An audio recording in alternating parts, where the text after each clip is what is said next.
Hello, and welcome to the One Idjit's Thoughts on podcast. I am Paul Mackey, and this is the final episode of the Dog Days of Podcasting Challenge.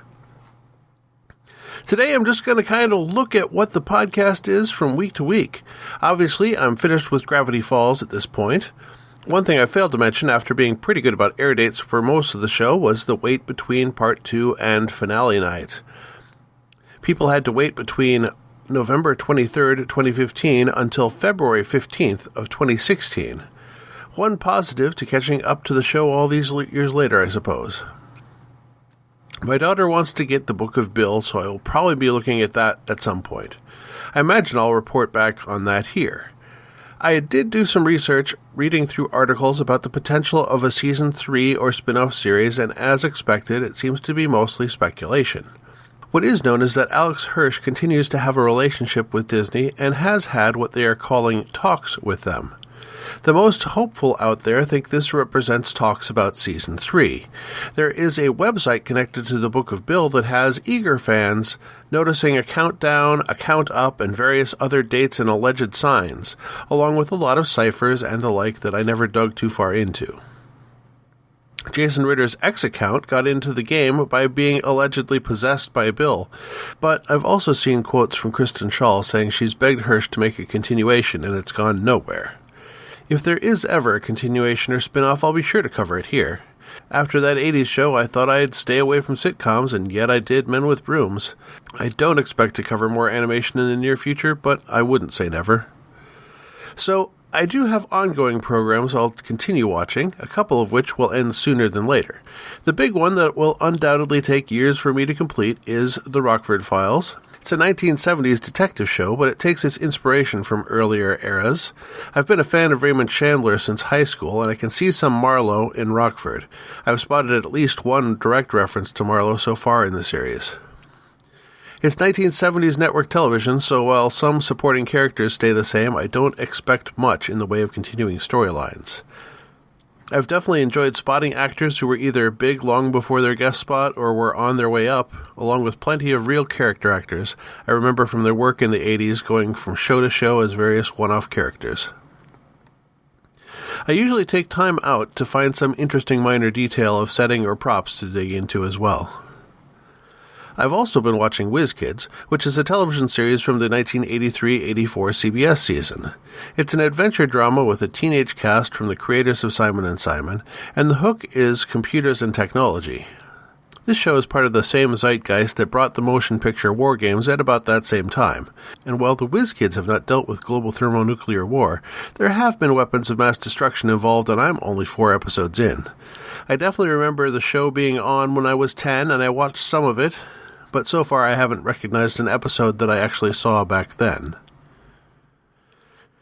Then, returning this fall and getting more attention than it has in the past will be Muppets Mayhem, which I'm watching along with my wife Darcy. Darcy is still in the depths of bridal season here at the sewing shop, but we have a new plan going forward that should get us through the rest of the series, which unfortunately was confirmed as a one and done by Disney.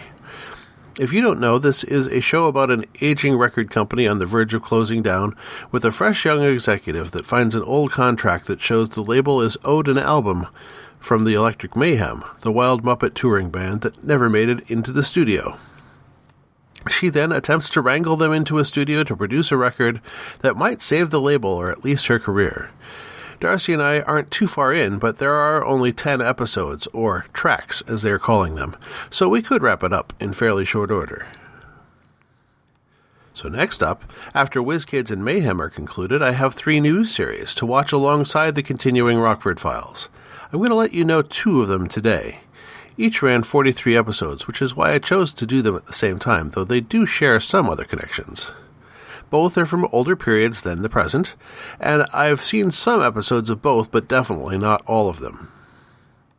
First up, we get our 1980s representation with a Canadian series that our local PBS affiliate carried on occasion, much like we got Degrassi Junior High. It concerns a newspaper reporter in Toronto who one day begins experiencing unexplained visions and premonitions that turn out to be actual crimes he can investigate. The show is called Seeing Things, and it ran on the CBC from 1981 to 1987, 3 episodes in the first season and 8 each in the following 5. I admit I'm taking a bit of a risk with the show. I found all the episodes on YouTube years ago and then they vanished, but they have been back again for a few years. I've also found it on the Internet Archive. I will watch and hope the CBC does not force a takedown. I'm hoping there's an agreement with them and the poster, which I have heard is similar to the next show. The next show I first discovered by listening to a podcast called The Last Word with Chris and Illyrio, an intercast about the ITV teen comedy drama Press Gang. I'll say it now and probably again in the future. If you watch Press Gang along with me, check out the corresponding Last Word episode as they go much more in-depth, and Chris is an actual fan of the show from back in the day. Press Gang is about the crew running a teen newspaper. It was originally conceived by Bill Moffat and was written by his son, Stephen, who you may know as showrunner of shows like Sherlock or Doctor Who. The two leads are Julia Sawalha and Dexter Fletcher. The Last Word with Chris and Illyrio is a podcast on a longer-term hiatus, and they have not completed the series, which is a state this Idjit is completely familiar with. The entire series is available on YouTube, and as far as I understand, the poster has an agreement that they can leave the episodes posted as long as they do not attempt to monetize them. In this case, I do have the Region 2 DVDs and a multi-region player, so even if ITV forces a takedown of the material online, I can continue watching. But I hope it stays up, so you can watch along with me. The last show I'm not announcing yet. It will be another Idjit Plus One with Darcy and will happen after we have finished Muppets Mayhem. Ideally, we'll launch the first episode on March 3rd of next year. It shares elements with several of the shows mentioned above, and I strongly suspect partly inspired elements of the last one. And while I intend to keep it in smaller, digestible episodes like I have tended toward recently, it is in fact an introcast, where I have seen every episode and Darcy has seen none. This will be our third introcast together, following the Ghostlight podcast where I was expert to Darcy, Amy Bowen, and Ben Pfeiffer, and Idjitcast with Darcy, myself, and Yvette Jett along with various experts, which is on an extended hiatus. Meanwhile, in Dog Days, I am looking forward to Dog Days of Advent. I'm thinking that will be all trivia questions this year, but even shorter episodes than my trivia of the past. Perhaps 3 questions a day. Some may be holiday-themed and others not. I have some ideas, and the number of episodes will depend on how many questions I can come up with. A full Advent calendar with 3 questions a day would require 72 questions, which may be doable.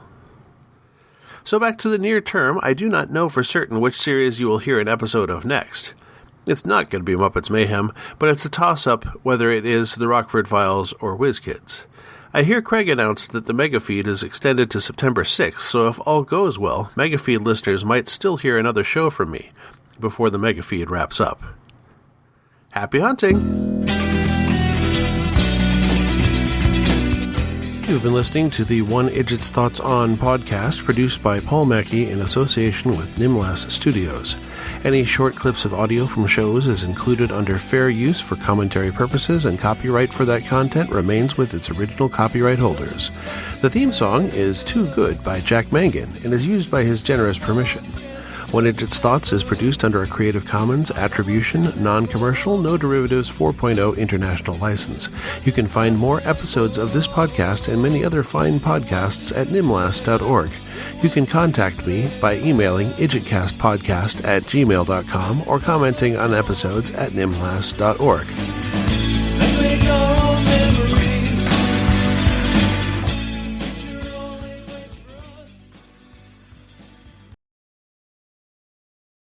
Okay, you want another hint? I'll give you 2.